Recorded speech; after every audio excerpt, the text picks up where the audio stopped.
Vous écoutez Le Salon dans tes oreilles, une balado-diffusion dans laquelle des auteurs, des autrices et des personnalités discutent de leurs livres et des sujets qui animent l'actualité littéraire. Les enregistrements ont été faits lors du dernier Salon du livre de Montréal. Mais on peut commencer. OK. Allons-y. Allons-y. Ben oui. Allons-y. Les gens vont venir. Bonjour, Chris Bergeron. Bonjour. Alors, j'ai fait ça comme un pro. Donc, j'ai fait une intro qui est pas la chose la plus discussion. Je vais lire mon intro et après ça, je te lance. J'ai beaucoup de questions sur la sortie. On s'en vient parler surtout de la sortie de ton tout récent Fake, mais on va revisiter ton œuvre complète, ta vie, ta carrière. Alors, mon invité vient de faire paraître un plaidoyer en faveur du faux et propose un regard lucide sur la part d'hypocrisie et d'illusion que nous portons collectivement. Là, je tiens à dire que c'est pas ChatGPT qui a fait mon intro, mon préambule, ça vient de mon cerveau. Donc, Extraordinaire. il y a un effort. Donc, un regard lucide sur la part d'hypocrisie et d'illusion que nous portons collectivement sur le monde qui nous entoure, nous reléguant au rang de points de données dans une machine algorithmique. Avec Fake, publié aux éditions XYZ, elle fait l'apologie illustrée, et j'ajouterais magnifiquement illustrée, de l'artificiel, un récit à mi-chemin entre l'essai, le journal intime et pourquoi pas le manifeste prophétique. Salut, Chris. Salut. Est-ce que c'est une intro correcte? J'aime ça, surtout quand tu me dis, quand tu fais allusion à mes dons prophétiques. Bien, à ma défense, c'est pas évident. T'es dur à classer en littérature. Je sais que là, la première trilogie, Valide, Vaillante et Vandale, on parlait d'une autofiction de science-fiction. Je pense une première. Ouais. Une saga dystopique. Ouais. Alors, ce Fake vient de sortir. Comment tu le qualifierais, cette œuvre-là, dans tes... Au début, je dirais comme un défouloir parce que c'était des choses que j'avais tout simplement envie de dire. Ça a été mon journal intime. C'était des textes que j'écrivais au quotidien la dernière année en réaction à l'actualité, en réaction à tout ce que j'écoutais et je voyais autour de moi. Et ça a vraiment été un moment comment dire, presque méditatif pour moi, l'écriture de ce texte-là. Donc, c'est pas une philosophie complète et organisée. C'est des coups de gueule, c'est des chroniques, c'est des dessins, c'est des coups de crayon. Mais derrière tout ça, j'essaie quand même de dire quelque chose. Et beaucoup de choses, j'ajouterais. Et là, je vais revenir tantôt, mais je sens aussi que c'est un travail qui est évolutif, auquel tu corriges même en chemin, que tu bonifies, tu sais, Oui. directement sur la mot, puis j'ai trouvé ça assez neuf, comme une façon de pimper ton œuvre en chemin. Oui, à un moment où je dis personne ne m'aimera jamais. Oui, correction. Et puis après ça, correction, ben voilà, j'ai trouvé quelqu'un qui est là à la table et qui prend les photos. OK, j'irai avec une définition pour commencer. C'est quoi être fake dans tes mots? Alors, c'est... et je le dis au début du texte, au début, je raconte comme le fait comme une insulte, ce qu'on se disait quand on était jeune. Ah, cette personne-là est fake parce qu'elle se construit un personnage ou elle semble moins authentique dans son quotidien. Et moi, ce que je pense, c'est qu'en fait, des personnes authentiques, il n'y en a pas. Ça n'existe pas ou peu. Nous sommes tous et toutes plus ou moins des constructions, tous et toutes plus ou moins les héritiers d'une éducation, d'un parcours algorithmique de contenu qui vient des réseaux sociaux et qui nous sont livrés au quotidien et qui viennent conforter certaines opinions ou directions politiques. Et donc, tout ça fait que, étant donné que l'individu est difficilement sortable de la société et de son influence, l'authenticité, c'est quelque chose qui, aujourd'hui, est devenu finalement une arme, une critique. On dit des gens qui ne sont pas assez authentiques, qu'ils sont... par exemple, les personnes trans ne sont pas des vraies femmes, ce ne sont pas des femmes authentiques. Donc, je revendique le fake, un petit peu comme peut-être à une époque, les gens ont revendiqué le mot queer ou le mot en haine pour les personnes noires qui font du rap. Et c'est prendre quelque chose qui était comme une insulte et en faire peut-être une étiquette plus positive. C'est intéressant parce que l'authenticité passe un peu un mauvais quart d'heure. Ouais. Alors qu'il n'y a pas si longtemps que ça, tu le mentionnes, c'est un peu l'espèce de quête absolue exacerbée par les réseaux sociaux. On se targuait d'être vraiment authentique sur les réseaux sociaux. Les réseaux sociaux, un peu, avaient Ouais. cette volonté-là de montrer le vrai de vrai. Absolument. Je te cite, l'authenticité est une idée d'avant Web, d'avant Zuckerberg. Ouais. Maintenant, nos personnalités sont des matières transformables, raffinables comme le pétrole. Nous sommes plastiques, nous sommes fake. Ouais, c'est-à-dire que, en effet, il y a peut-être eu des moments de plus grande authenticité dans les années 80-90, je ne sais pas. Mais en tout cas, il y a eu un moment où l'authenticité, la valeur de l'authenticité a été remplacée par une mise en valeur de l'individualité, hein, sortir du lot. Ça, c'était les gens qui sont devenus les influenceurs sur les réseaux sociaux. Puis après ça, à la correspondance. Et aujourd'hui, tu sors du lot sur les réseaux sociaux ou dans la société si tu es affilié à quelque chose. Et ça, c'est nouveau. Et évidemment, les deux derniers éléments, c'est celui de l'individualité, de cette volonté de se démarquer, et l'inverse qu'on connaît en ce moment, qui est de se ranger derrière une ligne politique ou sociale ou religieuse, etc., son club en quelque sorte, ça, ce sont des fakes, ça, ce sont des constructions.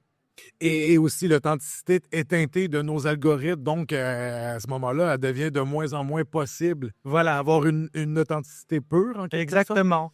Ce qui est intéressant, Chris, c'est que le côté fake, habituellement, c'est péjoratif. Tu le disais en entrée de jeu, c'est une insulte. On le perçoit plus comme un moteur de création. En quoi c'est cool d'être fake, c'est une bonne chose? Je le vois comme une manière de s'inventer, en fait. Donc, puisque nous sommes fake, autant y aller jusqu'au bout. Et donc, essayer de casser les codes un petit peu et de se construire comme on construirait un personnage de roman. Je parle beaucoup de la puissance du romanesque dans mon livre. Et donc, je crois que là, il y a une vraie opportunité, je ne veux pas dire de croissance personnelle, mais en tout cas de peut-être un certain bonheur qui se trouve là. Se construire un personnage et faire vivre ce personnage-là. Et puis aussi se donner la possibilité d'être encore quelqu'un d'autre plus tard. Je suis cette personne aujourd'hui, peut-être que demain, je serai quelqu'un d'autre. C'est sûr qu'il y a des éléments qui restent tout le temps, évidemment, on n'est pas des machines, mais cette souplesse-là, elle peut être salvatrice, je crois. Je te cite, « Le monde est fait pour que nous choisissions toujours le fake, le factice et la facilité. C'est notre nouvelle nature, on ne peut y échapper. Aujourd'hui, on ne s'intéresse à la réalité que si elle travaille pour le faux. Nous vivons nos vies en mode éditorial, nous sommes des magazines, des films, des romans photos ambulants. Et si une envie d'action authentique de vérité nous prenait, nous les mettrions vite au service de nos récits personnels. » Oui. C'est beau. Merci. Évidemment, là, je parle de la majorité d'entre nous qui sont des consommateurs, consommatrices de réseaux sociaux. Il y aura toujours des gens qui se démarquent de ce mouvement-là et qui sont en effet beaucoup plus uniques et qui ne sont pas dans cette espèce de flux permanent de données et de contenu. Mais pour la plupart d'entre nous, nous sommes emmêlés là-dedans. C'est comme une toile d'araignée. Et dans ce cas-là, peut-être que si on est coincé dans une toile d'araignée, il faut faire comme les insectes, se parer de toutes sortes de couleurs ou se camoufler ou changer pour avoir l'air d'être autre chose et essayer de survivre dans tout ça. Tu étais récemment en entrevue chez Franco Nuovo, ouais, où autour de la table, on relevait l'espèce de paradoxe de te revendiquer fake à un moment où tu t'embrasses pleinement qui tu es. Ouais, je dis pas qu'il y a pas de traits de personnalité, qu'il n'y a pas de traits, que les gens n'ont pas des traits identitaires qui sont fondamentaux dans leur construction. Le fait que je sois trans, par exemple, c'est quelque chose que je ressentais quand j'avais 5 ans et c'est quelque chose que je ressens encore aujourd'hui. C'est immuable. Mais après ça, ce qui est muable en quelque sorte, si décision est liée, ça a été la décision de vivre ça plutôt que de me cacher, d'en parler plutôt que de me taire. Et c'est là où il y a une construction. C'est là où il y a un choix et où je décide, bon, ben moi, je vais parler à travers des livres aux couvertures roses. Quelqu'un d'autre fait autre chose. Ça, c'est la part de fake. T'en parles, mais avec une dimension toute assez unique, dans le fond, tu t'éclates les genres aussi dans la science-fiction. On a tout ça. Aussi, ouais. Donc, c'est pas t'aurais pu aussi emprunter l'autofiction un peu plus classique pour... t'as choisi quand même de le faire dans des formes qui sont moins conventionnelles. Est-ce qu'il y a une explication, à part que tu es un fan de ces genres? Ouais, ben en fait, surtout valide. Ouais. Mon aventure littéraire, elle a commencé il n'y a pas longtemps, en fait. Il y a moins de 10 ans, il y a 5-6 ans. J'ai écrit Valide en 2019 à peu près. Il est sorti en 2021. Oui. Et donc, et en fait, c'était mon éditrice de l'époque qui avait été venue à une de mes conférences et qui m'a dit, tiens, ça serait intéressant de faire un essai sur l'authenticité, qui devait d'ailleurs s'appeler Fake. Et moi, j'ai dit, bah, ça m'intéresse pas plus que ça. Peut-être qu'on pourrait faire autre chose, quelque chose qui est plus du raconté, du récit. Je me voyais pas encore romancière, j'avais pas cette, je dirais, je sais pas, ce snobisme-là ou cette confiance-là pour me dire je suis romancière. Mais en tout cas, je voulais raconter quelque chose. Mais là, le problème, évidemment, c'est qu'il y a beaucoup de femmes trans qui ont déjà raconté leur histoire. Au même moment, Gabrielle Bouliane-Tremblay faisait paraître La fille La d'elle-même. fille d'elle-même. Nos 2 livres sont sortis le même mois. Donc, j'ai bien fait. C'est un complot, donc. C'est un complot de trans. C'est ça. Le lobby trans. C'est le lobby trans. Mathieu Bocoté a tout à fait raison. Mais je voulais faire quelque chose qui était transgenre littéraire, Oui. transgenre évidemment. Et puis, je voulais aussi lancer un avertissement. C'est ce que je fais dans l'aspect romanesque de mon œuvre. Le monde tel qu'il est aujourd'hui et le monde tel qu'il pourrait être, je le vois se construire dans mon autre vie qui est ma vie d'affaires à travers la publicité. Je suis assez impliqué dans le monde des affaires et des communications et de la pub et je vois des choses horribles. Je me dis, mon Dieu, on s'en va vers une dictature absolue des machines. Donc, mon valide verse sert à ça, à dire attention. Oui, c'est une mise en garde. C'est une mise en garde. Mais c'est une mise en garde rigolote. C'est chouette de dire quand même. Je reviens à Fake. J'ai vraiment aimé. Ça se lit d'une traite, en plus d'être, je le disais, illustré magnifiquement. D'ailleurs, tu ne vends pas tes illustrations. J'ai su avant. Tu ne les vends pas? Je ne les vends pas, les illustrations, parce que les illustrations, je les ai dessinées sur une petite tablette que j'avais achetée en période de dépression. Et moi, quand je suis déprimé, j'achète des gadgets. Et là, je me suis rendu compte que je savais dessiner, en fait, parce que j'avais dessiné quand j'étais ado. Je recopiais des bandes dessinées, des Batman, des choses comme ça. Et finalement, je n'avais pas perdu la main. Non, je confirme. Et donc, j'ai dessiné. Alors, il y a une partie des choses qui sont tout simplement des choses dont je me souviens ou de choses que j'ai copiées de bandes dessinées que j'aime bien ou des références à la princesse Léa, Culture pop, Woman, tout ça, tout est dedans. Je l'ai changé un petit peu pour ne pas me faire traîner en cours par le Lucasfilm, mais à part ça... Un Ewoks dans une robe de sorcière. Il y a un Ewoks dans une robe de sorcière, exactement, aussi. Ouais. C'est un livre qui fait réfléchir beaucoup, notamment sur la futilité de nos existences. Et même, je dirais, c'est assez courageux de le faire, notre militantisme paresseux, parce que le livre s'ouvre sur une provocation.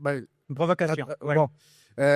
Du moins un sérieux reality check avec le dilemme de lire un article sur ce qui se passe à Gaza et d'être un peu attiré par une pub d'escarpins rouges dans le même article.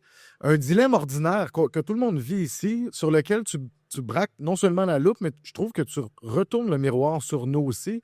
C'était quoi l'intention à part nous faire filer cheap? Déjà, peut-être ça a fonctionné. Déjà qu'on comprenne la place qu'on a dans le monde, parce que des fois, il y en a qui jouent l'indifférence, il y en a qui jouent le rôle de gens très, très touchés par ce qu'ils vivent et qui sont touchés par ce qu'ils voient aux informations. Malheureusement, très peu d'entre nous peuvent agir dans ces grands théâtres géopolitiques.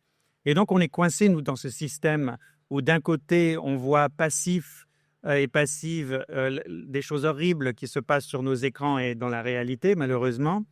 Et ce qu'on nous vend, et notre rôle, entre guillemets, de maillon dans une chaîne commerciale.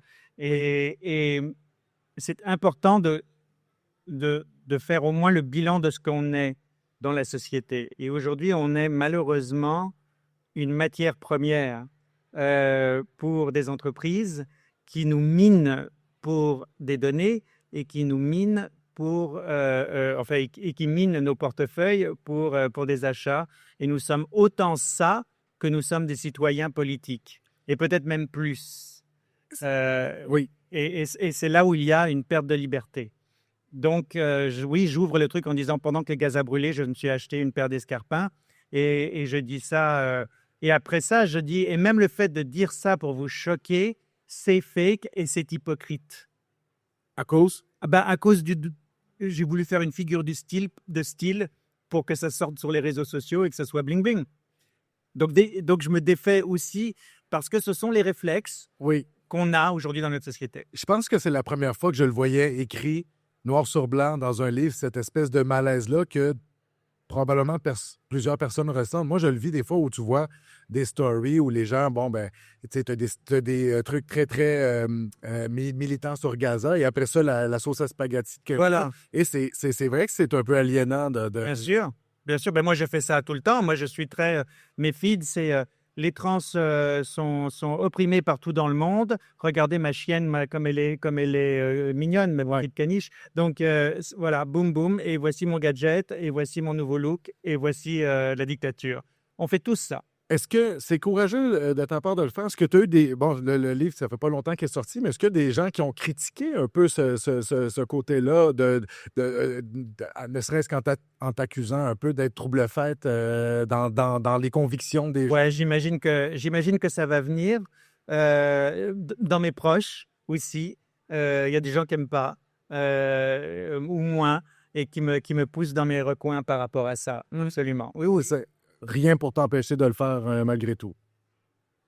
Si, parce que moi, je prends la critique, mais c'est pas m'empêcher de faire quoi que ce soit. Moi, je crois à l'évolution permanente et à la dialectique, en tout cas à la conversation. Donc, quand quelqu'un me fait une critique et que cette critique est bien menée, je me souviens, par exemple, quelqu'un avait critiqué Vandal, mon troisième roman, et quelqu'un disait qu'à la fin, la leçon de Vandal était très bourgeoise. Parce que j'ai un personnage qui ne rêvait finalement que d'une famille traditionnelle. Alors, elle a écrit un texte dans, je pense, Lettres québécoises, qui disait, tout ça pour ça, quoi. OK, ouais, cool, je le prends. Et on verra, je ferai de moins pour jouer la prochaine fois. Donc, c'est important, la critique. Je vois dans le fond, là-bas, il y a quelqu'un qui n'aime pas mes livres, mais qui vient toujours au Salon du Livre me faire des petits coucous. Je suis sûr qu'elle aura des choses à redire sur Fake, sur YouTube. J'espère. Tu viens me voir tout à l'heure. J'étais sûr que Fake n'est pas bourgeois. Non? Yeah. Tu portes plusieurs chapeaux. Mais moi, je le suis, par contre, bourgeoise, malheureusement. Oui. On n'y échappe pas. D'ailleurs, tu portes plusieurs chapeaux, Chris, dont celui de publicitaire. Ouais. Comment ce métier influence ta vision du monde? Alors, de plusieurs manières. Si je mets mon chapeau de romancière, c'est très intéressant parce que dans le commerce, il y a à peu près tous les drames humains. On s'intéresse aux aspirations des gens, aux rêves des gens, aux besoins des gens. On s'intéresse évidemment aussi à la carrière et aux ambitions de nos clients qui veulent briller avec le travail qu'on fait. Donc, il y a tout ce drame-là. Ce n'est pas pour rien que Mad Men a été une série aussi plébiscitée. Il y a un potentiel, je dirais, romanesque très, très fort. Donc ça me nourrit pour mes livres, pour mon aspect. Et puis aussi ma compréhension du monde technique. Parce que maintenant, la publicité est devenue très technique, très numérique. Et donc j'apprends beaucoup de choses sur l'intelligence artificielle, sur le capitalisme de surveillance. Par contre, ça me donne évidemment souvent des grosses crises éthiques pendant lesquelles j'insulte allègrement des fois mes clients. J'ai dit à une cliente d'une grande compagnie d'assurance, la présidente d'Intact Assurance, que nous étions les lubrifiants de l'apocalypse, un cocktail. Elle est partie, elle a pris son verre, elle est allée ailleurs. Donc, des fois, ça m'arrive d'avoir des confrontations assez régulièrement avec mes clients mais c'est le rôle qu'on me permet d'avoir pour l'instant. Et c'est peut-être ce qui me garde aussi dans le milieu, cette possibilité d'influencer un tout petit peu. Ça peut être chouette. Dans les entrevues que j'ai entendues avec toi, j'ai même senti que c'était encouragé et que c'est correct dans ton employeur ne t'empêchait pas d'être toi, là. Pour l'instant. Non. Oui, pour l'instant, ça marche. Knock on plywood. Oui, je te cite. Comme publicitaire, je contribue au mauvais fake, au fake de pacotille qui étrangle les cultures, vide les porte-monnaies et assèche les rivières. Les récits des publicitaires ne sont pas innocents. À la manière des sortilèges fascinants des vampires, ils façonnent des désirs, modèlent des imaginaires colorés jusqu'à nous drainer le cœur de toute sa couleur. J'aime beaucoup Là, peut-être j'étais un peu déprimouille quand j'ai écrit ça. Moi, je trouve que tu écris très bien. Tu devrais en faire un travail, un métier. Ouais, je vais essayer. J'ai aimé la référence à la Brat Generation, un peu. Donc, il y a eu ça revient un peu, il y a eu l'an dernier un courant, donc la Brat, qui était quelque chose que tu qualifies de punk docile. Puis j'aimerais t'entendre là-dessus parce que je trouvais ça intéressant de voir que c'est un mouvement un peu rebelle chez les jeunes, mais rebelle encadré. Absolument. Il y a, mon Dieu, 20 ans, j'avais interviewé un auteur dont j'ai oublié le nom, un auteur canadien, mais qui avait écrit un livre qui s'appelle Flyboy Comes with Action Mask and Action Figure, ou un truc comme ça, un truc vraiment fou. En tout cas, là-dedans, c'était des gens, c'était une dystopie où chacun venait acheter son kit de sous-culture en supermarché. Donc, tu avais un espèce de gros kit en plastique, le kit du punk, le kit je sais pas moi, du jock ou du rappeur, et tout ça était acheté en bloc. Mais aujourd'hui, on est là. C'est-à-dire que quelqu'un comme Charlie XCX construit une identité rebelle, mais qui est aussi un produit culturel affilié à des marques de mode, à une esthétique, à un discours. Et pendant cet été où les filles se disaient brat, c'était une façon de dire oui, je revendique mon côté un petit peu coquine et rebelle, mais je le fais dans le cadre d'une mode et je le fais dans le cadre d'une esthétique très, très claire avec un code de couleur, le fameux vert pomme, Oui. néon et une musique. Et après, on passe à autre chose et à quelqu'un d'autre. Et Comme donc, un starter pack un peu, là. voilà, exactement. Oui. Taylor Swift, c'est ça en permanence. Oui. Et donc, c'est une nouvelle rébellion qui n'en est pas une. La vraie rébellion, il faut la trouver, elle existe. Mais elle est dans les milieux communautaires, beaucoup plus. Et elle n'est pas, je dirais, associée à des produits culturels multimillionnaires. Ça, c'est sûr. Et je voulais tout simplement faire et si Roland Barthes analysait Brat. Alors, j'ai juste fait cet article pour le jeu de mots, quoi. Et si Andy Warhol, aujourd'hui, analysait notre société, il y a aussi un passage, je fais des calendes, mais il avait raison, finalement, il avait mis le doigt dessus d'une certaine façon sur son 15 minutes de gloire. Ah ben, Warhol, il a inventé TikTok. Ben ouais. Et je crois qu'il serait content peut-être de voir ça. Je pense qu'il ferait des choses, il serait un excellent influenceur. Il ferait des choses extraordinaires. Oui. Et d'ailleurs, c'est marrant parce qu'on n'est pas dans un désert culturel. D'ailleurs, on le voit, il y a tellement de gens et d'auteurs et de littérature extraordinaire qui se fait. Donc, tout ça ne contribue pas à un désert culturel. Il y a une effervescence qui vient avec ça, mais il faut comprendre aussi que c'est souvent des choses qui sont peut-être au niveau de l'épiderme et qui s'arrêtent là parce que tout va tellement vite. Donc, est-ce que la rébellion était plus pure avant? Est-ce que la rébellion a été aseptisée? Certainement, parce qu'elle était moins populaire. Aujourd'hui, la rébellion, elle est diluée. Et les punks, à leur naissance, c'était peu de gens qui avaient finalement beaucoup de courage et qui disaient « fuck you » à la reine d'Angleterre. Et ça, mais ça a été les premiers finalement à devenir un produit avec les Clash. Après, une fois que les Clash sont devenus un groupe un peu mainstream qui a vendu des millions d'albums, là, ça a changé la donne. Ils ont tué les punks. Ils ont tué les punks, et c'est toujours ça. Le punk va toujours tuer le punk et le fake va toujours tuer le fake, et il y aura toujours un nouveau fake qui prendra le dessus. Même le punk not dead s'est rendu récupéré Ben oui. d'un point de vue commercial. Bien sûr. Comme écrivaine, on t'a découvert avec Valide, comme je disais tantôt, la saga dystopique en 3 actes. Tu as créé un univers, le Valide Vert, tu le disais aussi, dans lequel évolue Christelle, une femme trans de 70 ans qui doit vivre comme un homme pour survivre dans ce système avant de, au final, vouloir le faire surcharger. Ouais. Où s'inscrit Fake dans ce parcours-là? Est-ce que on sort du Valide Vert puis on rentre dans une nouvelle dimension? Alors, on rentre dans une nouvelle dimension parce que là, évidemment, il n'y a pas d'imagination. Donc là, c'est vraiment ma réaction face au monde tel qu'il est et mes sentiments de la manière la plus brute possible, en quelque sorte. Donc, j'aime bien avoir je dirais, ce canal direct avec les lecteurs et les lectrices qui peut-être peuvent avoir un petit peu peur de l'aspect science-fiction, les robots tueurs, les drones, les machins. Mais c'est de moins en moins de la science-fiction d'ailleurs, parce qu'on y est à Valide. Ce que j'ai écrit il y a 5 ans, c'est en train d'arriver maintenant. Tu étais en avance sur l'intelligence artificielle. Ouais. Et donc, j'étais pas en avance parce que je travaillais dessus. Donc, voilà quoi. Oui. Et là, c'est probablement un format avec lequel je vais continuer de travailler aussi, qui est plus celui de la mise en récit du quotidien. Et les deux m'intéressent. Mais j'aimerais aussi écrire une trilogie de fantasy, là. Donc, moi, tout m'intéresse, là. Oui, bonjour, mon éditrice, c'est là. On va faire une trilogie de fantasy.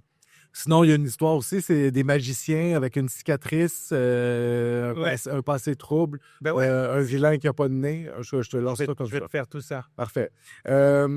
Est-ce que, si la science-fiction... Je vais te faire un personnage, comme c'est toujours autobiographique. Il va y avoir Ucrolax. Ah, j'aimerais ça. Avec un bonnet, avec un chapeau orange, avec une plume. S'il vous plaît. Est-ce que les réactions sont bonnes jusqu'ici de Fake? De Fake? Écoute, je sais pas. Ça vient de sortir, donc oui, a priori, oui. Quoi, tu veux savoir quel est le... Combien d'étoiles sur Goodreads? Oui. Sur Goodreads, on est à 3,5 étoiles ce matin, mais il y avait juste 3 personnes qui avaient... OK. Donc, je peux pas vous dire. Donc, tu vas regarder Goodreads régulièrement? Ouais. OK. C'est courageux. Je suis publicitaire, moi, je regarde mes KPI. Oui, il faut. Oui. Comme femme trans, Chris, tu embrasses le côté fake en le transformant en force, n'en déplaise à la société droitisante qui, je te cite, ne cesse de remettre la légitimité et la validité de notre existence en question. Ouais. On sent que c'est quand même plus important que jamais. Même, est-ce que tu es déçu? Parce que moi, je suis dans le camp des naïfs. On sentait une certaine ouverture dans les dernières années. Oui, je suis déçu de la manière dont les populations trans ont été instrumentalisées si facilement, si rapidement par des politiciens qui ne prennent pas le temps de réfléchir tant que ça à la question. Et c'est très facile au quotidien de dire à des gens « on va régler le problème trans même s'il n'y en a pas », que dire « voici comment je vais baisser le coût de la vie » ou « voici comment je vais réussir à avoir des meilleurs temps d'attente aux hôpitaux ». Ça, ce sont des problèmes complexes que les politiciens visiblement n'arrivent pas à régler. Alors, ils s'attaquent à un 0,5% de la population qui ne peut pas se défendre, qui n'a pas de porte-parole tant que ça, ni de micro tant que ça, parce qu'on dit qu'on ne parle que de nous, mais en fait, loin pas des masses. On parle surtout de nous dans les médias. Et donc, à partir de ce moment-là, on représente une belle opportunité politique. Une cible aussi facile. Non, mais plus opportunité, c'est-à-dire opportunité d'être présenté comme des, comment on dit, des moutons noirs. Quoi. Oui, complètement. On le voit aux États-Unis avec l'obsession des athlètes, alors que ça doit représenter 0,001% des gens. Oui.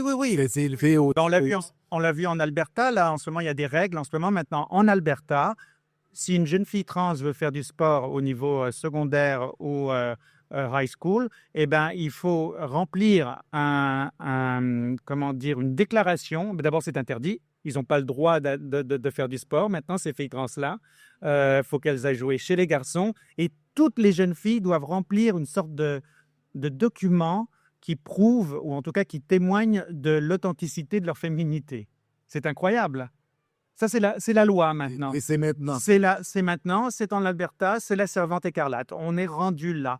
Et a priori, on parle de peut-être 3 ou 4 élèves là, en Alberta, personnes trans. Là. On ne parle pas d'un grand mouvement public qui vient changer les genres et l'avenir de l'espèce humaine.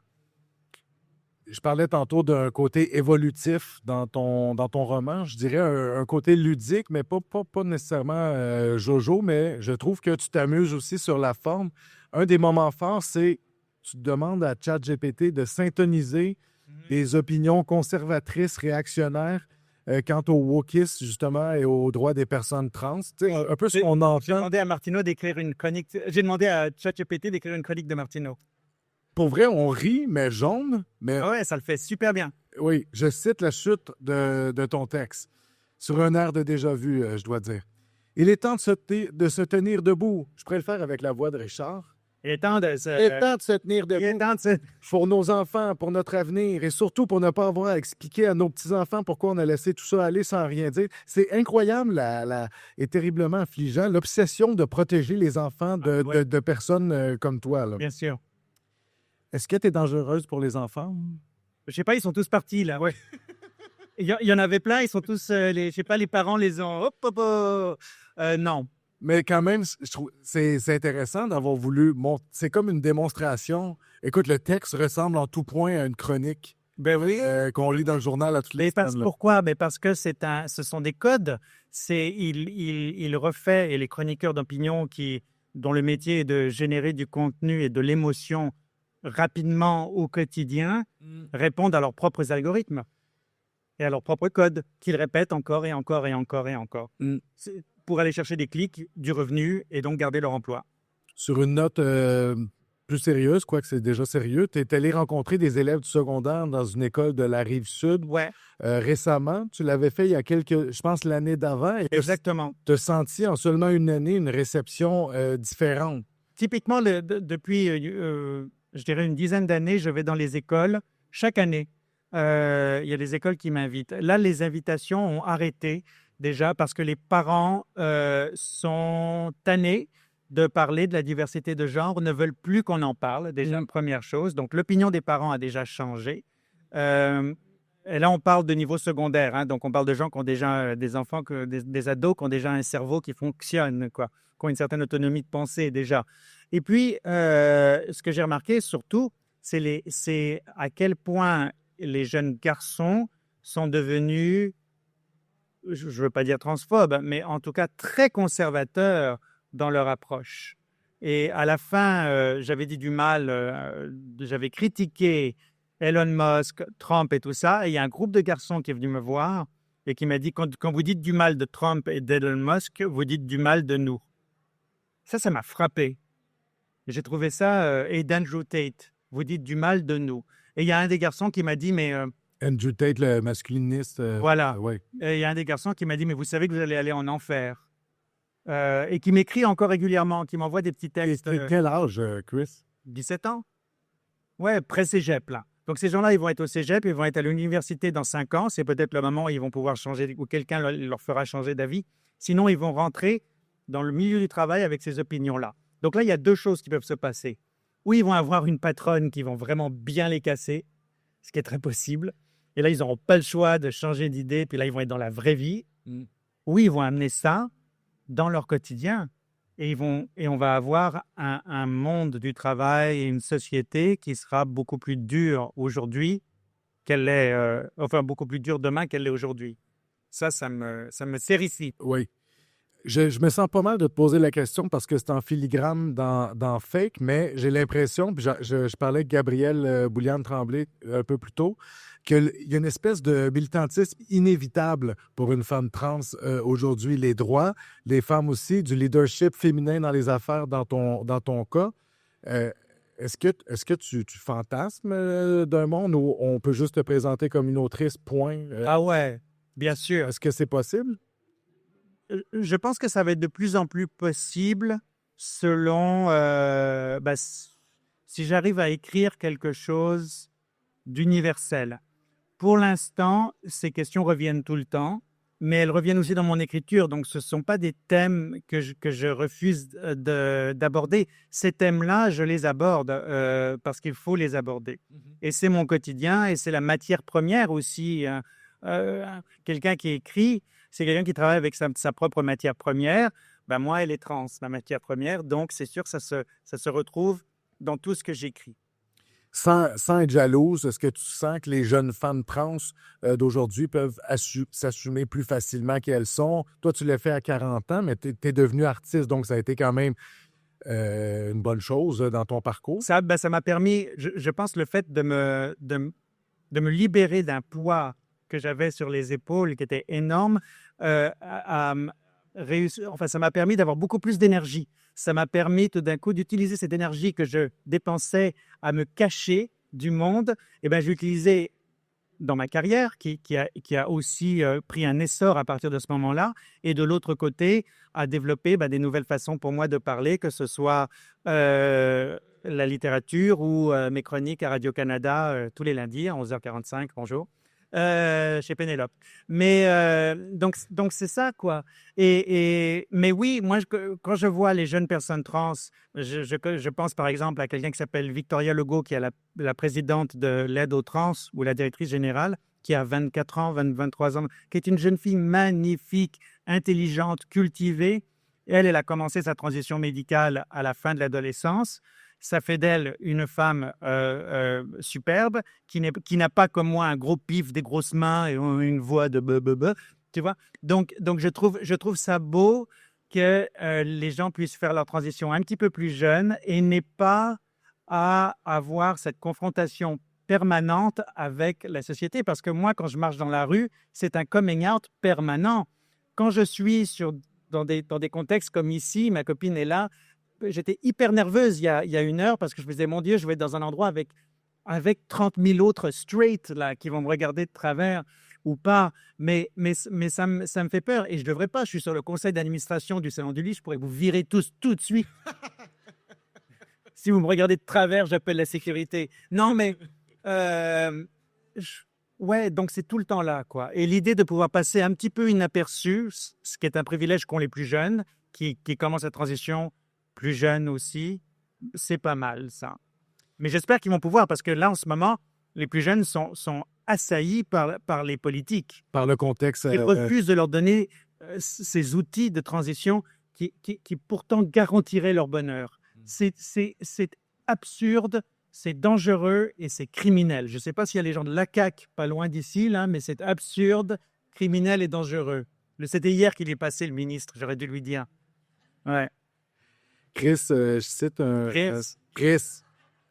Ouais. Chris. Sur cette affirmation-là, je cite un extrait qui s'inscrit justement dans ce que je parlais tantôt sur le côté évolutif. D'ailleurs, tu sais, ça t'apprendra à faire de la science-fiction bizarre. Là.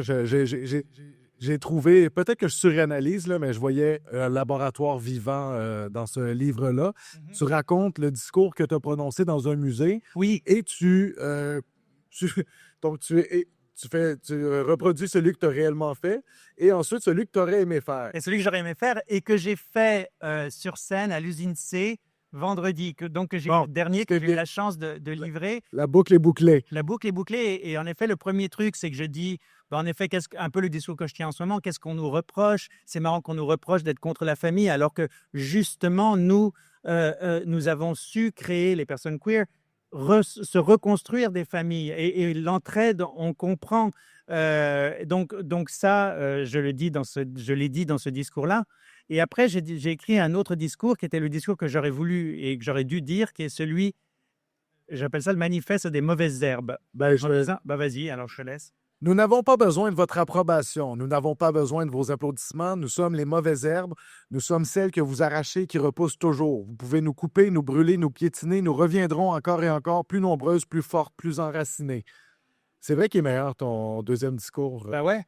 Plus authentique. Ah non, c'est vrai, on ne peut pas dire... en tout cas, mieux construit. Okay. C'est quoi les 3 F? Fake, flou et flux. Alors ça, s'il y a de la théorie, c'est ça. Donc, c'est ça les 3 éléments de l'identité moderne. Le fake, c'est la part de construction qu'on a dans chaque individu, nos opinions, notre carrière, nos choix de vêtements, tout ça. Le flux, c'est cette force dans laquelle nous, on nage au quotidien.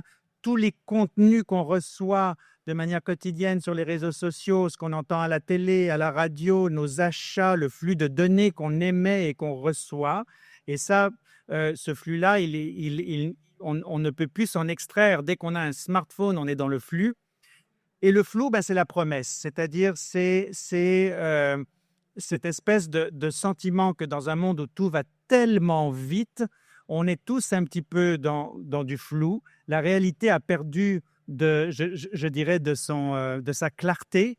Mais ça, il y a je dirais, une opportunité là-dedans, et c'est l'opportunité de se reconstruire et de choisir qui on veut être pour le moment ou pour toujours. Pour les gens le livre est teinté de plusieurs trucs comme ça, franchement intéressants, mais s'il y a un moment qui a été épiphanique pour moi, c'est notre responsabilité dans l'algorithme des discours masculinistes après notre désertion, donc des gens que je qualifierais de plus modérés de ces espaces-là. C'est hyper intéressant, je te cite.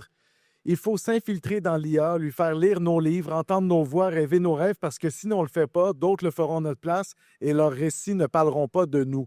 Et on le voit, tu sais, quand tout le monde s'est garroché sur Blue Sky réparant parce que Twitter était devenu toxique, conclusion, on laisse ces espaces-là à des gens qui ont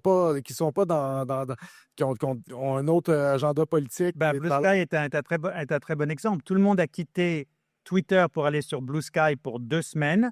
Ils sont plus revenus la majorité d'entre eux, 80% des gens ne sont plus revenus sur Blue Sky ou Mastodon ou d'autres alternatives à Twitter. Ouais. Et finalement, X est devenu une sorte d'autoroute de la haine à l'intérieur duquel il n'y a pas vraiment de force de résistance.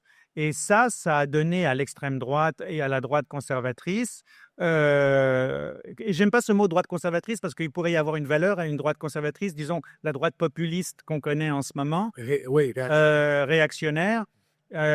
Il y a là-dedans, maintenant, c'est un outil pour faire la promotion de ces opinions-là, d'abord à des centaines de millions de personnes. Et voilà, donc, ces outils, ils sont là et ils appartiennent à des milliardaires qui nous les mettent dans la gorge et on ne peut pas s'en extraire. Donc, il faut aller se battre là. C'est comme si, je ne sais pas, pendant la Deuxième Guerre mondiale, les Alliés avaient dit « Ah ouais, mais les nazis, ils ont des tanks, c'est pas chouette les tanks, alors nous, on va avoir des chevaux. » parce que c'est plus gentil. Ben non, tabarnak, tu prends un tank, puis tu y vas.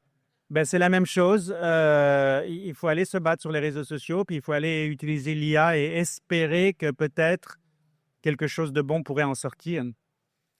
Ceci dit, il y a une note sur l'intelligence artificielle. Le coût environnemental de l'intelligence artificielle est très problématique, mais là encore, c'est en ayant des conversations avec les Google, les OpenAI et tout ça, qu'on va réussir à passer au-delà de ça. Ce n'est pas en boycottant, parce que de toute manière, il y a des forces beaucoup plus importantes que les nôtres ici qui vont nous l'imposer de manière, je dirais, cachée, mais ça sera là. Le temps file, j'ai encore beaucoup de questions, mais je pense qu'on va manquer de temps. Je vais juste passer rapidement sur le fait aussi que c'est très drôle. C'est très drôle. Ah, merci. Et j'aime les références populaires. Le geek en moi était très heureux des modèles féminins comme Ripley, Sarah Connor dans Terminator. Oui. Et j'ai été googlé à cause de toi, Blank Page des Smashing, que je connaissais pas. Il y a une version live. Belle chanson de incroyable. Blank Page is all the rage. Ouais. Comme 10 minutes, c'est excellent. On sent l'influence de l'ancienne rédac-chef du magazine Voir. Mais j'avais rencontré Billy Corgan en entrevue. Je l'avais interviewé quand il a sorti cet album-là. Il n'est pas insupportable? Il était insupportable et en même temps, j'avais l'impression de rencontrer, je ne sais pas moi, un gourou absolu, quoi. Oui. L'entrevue s'est faite dans le noir. Il avait un grand manteau noir et il me regardait de très haut parce qu'il fait 6 pieds 4. Genre, c'était extraordinaire. Est-ce que, parlant de gourou, est-ce que Jésus est woke? Jésus est tellement woke. Ben oui, Jésus est woke. C'est le premier woke. Le dernier woke, c'est le woke éternel par qui, je ne sais pas quoi, nos péchés d'anti-woke seront... Non, mais oui, il est woke, bien évidemment. Oui. Jésus, c'est un woke syndicaliste qui voterait pour Québec solidaire, qui se présenterait à Québec solidaire. Oui, il s'en irait pas au PQ comme Vincent Marissal. Ben oui. Il resterait à Québec solidaire. Ben non. Oui. Et si vous ne votez pas à Québec solidaire, vous allez contre notre héritage judéo-chrétien. Je suis désolé. C'est vrai. Moi, Euh, c'est comme ça que je le vois, moi. Terminons ça sur une note d'espoir parce qu'il y Je a... pense que la CAQ veut être laïque. Oui, la CAQ, oui. Pardon. Il y a de l'espoir. J'en ai décelé, mais il faut quand même attendre à la fin avant d'en voir un peu. L'espoir de recourir au fake pour sortir des sentiers battus. Je te cite, le fake en tant que création artistique et littéraire devient un outil de transformation. Il nous permet de réinventer la réalité, de proposer des alternatives, de créer des espaces de dialogue et de réflexion. En opposant le fake au fake, nous utilisons l'imaginaire pour déconstruire les discours de haine et de division, pour proposer des récits de solidarité et d'inclusion. Donc, la solution, c'est le fake. Yeah. On va se mentir. On va se raconter des bons mensonges. Oui, mais aussi, c'est intéressant ton rôle d'écrivaine comme celui qui est un passeur entre les mondes. Oui. Qu'est-ce que tu veux dire par là de réconcilier le tangible, l'intangible, le travail de l'écrivaine? Ben, le travail, alors c'est un petit peu comme une... oh, quelqu'un vient nous dire que c'est fini. C'est fini. C'est un travail de doula, en fait. Hein, pas de douleur, de doula, Oui. de quelqu'un je dirais, de sage-femme. Il y a l'indicible, il y a ce flou permanent à l'intérieur de nos têtes. Et nous, un peu comme des sculpteurs, on en fait quelque chose. Et ça, c'est magnifique. On transforme du rêve en objet qui génère des rêves à travers de l'encre chez d'autres. Des Merci, passeurs et des Chris. passeuses. Je m'en allais spoiler la fin de toute façon, fait que c'est mieux que ça arrive parce qu'il y a quand même un stunt à la fin qui est extraordinaire. Alors, je vais laisser à vous, lectorat, la joie de le découvrir. Merci infiniment pour cette rencontre. Merci tout le monde. Merci d'être passé. Yeah.